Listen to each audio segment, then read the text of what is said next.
Hello everyone, उम्मीद करता हूँ आप सब लोग बहुत अच्छे होंगे। 5 मार्क्स में दिया गया लड्डू क्वेश्चन भाई। ये कह रहा है कि इस रिजल्ट को फाइंड करके दिखा दो, जबकि ए और बी क्या है आपके दो वेक्टर्स हैं। तो कोई दिक्कत नहीं है भाई, ए और बी का अगर वेक्टर का मोड वो मांग रहा है तो हम लोग जानते हैं ना ये एक डॉट बी का फॉर्मूला क्या होता है। भाई ए का मोड, बी का मोड और cos थीटा तो बनता है।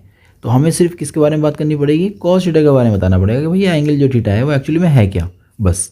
और हमारा सवाल हो गया। कितना आसान सवाल दिया गया था पेपर में। तो हम लोग यहाँ कंसिडर कर लेते हैं ये वेक्टर ए है, एक वेक्टर बी है और इनके बीच का कोण जो है थीटा है। तो हम ये कंसिडर कर रहे हैं यानी मान रहे हैं। तो लिख दीजिए माना वेक्टर ए तथा वेक्टर बी के बीच का कोण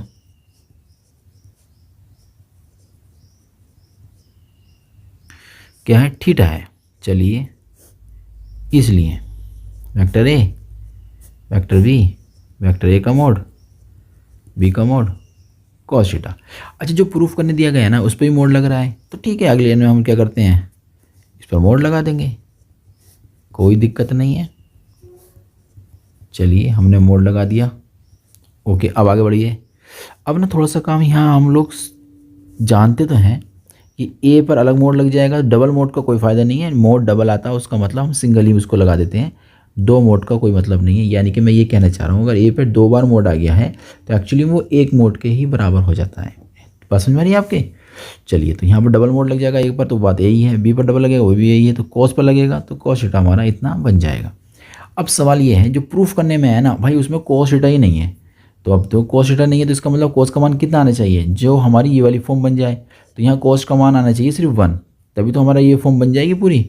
तो बस ये सोच कर ना हम लोगों ने ये सोच कर, या फिर आप ये भी सोच सकते हैं कि कॉस थीटा का सबसे बड़ा मान कितना होता है, वो 1 होता है।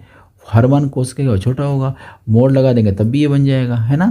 बात समझ में आ रही है आपकी।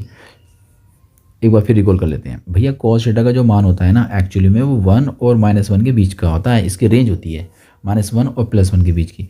लेकिन जब उसके ऊपर मोड लग जाएगा ना, तो मोड लगने के बाद उसके सारे रिजल्ट आएंगे प्लस वाले, 1 या 1 छोटे हमारे बन जाएंगे। तो अगर हम लोग यहाँ ऐसा करते हैं कि cos का जो है ना बड़ा मान डाल देते हैं, बड़ा मान, cos का बड़ा मान कौन है, वो 1 है। अगर मैं यहाँ 1 लिख देता हूँ तो ये जो बराबर चल रहा है ना, तो ये वाली साइड क्या हो जाएगी आपकी, बड़ी हो जाएगी। फिर तो जो बराबर का साइन है वो एक्चुअली में ये वाला साइन बन जाएगा। बात समझ में आ रही है आपकी। चलिए, अगर इतनी बात समझ में आ गई है तो आप पढ़ने में बहुत अच्छे बच्चे हैं। आपके रिजल्ट्स का हम इंतज़ार करेंगे। कितने मार्क्स आपके मैथमेटिक्स में बने हैं वो हम जानना चाहेंगे, और आप हमें कमेंट्स में बता भी दीजिएगा आपके कितने नंबर्स बने हैं। चलिए, इसका तो काम हो गया। उम्मीद करता हूँ ये क्वेश्चन आपको समझ में आ गया होगा। हम लोग मिलते हैं नए क्वेश्चन के साथ।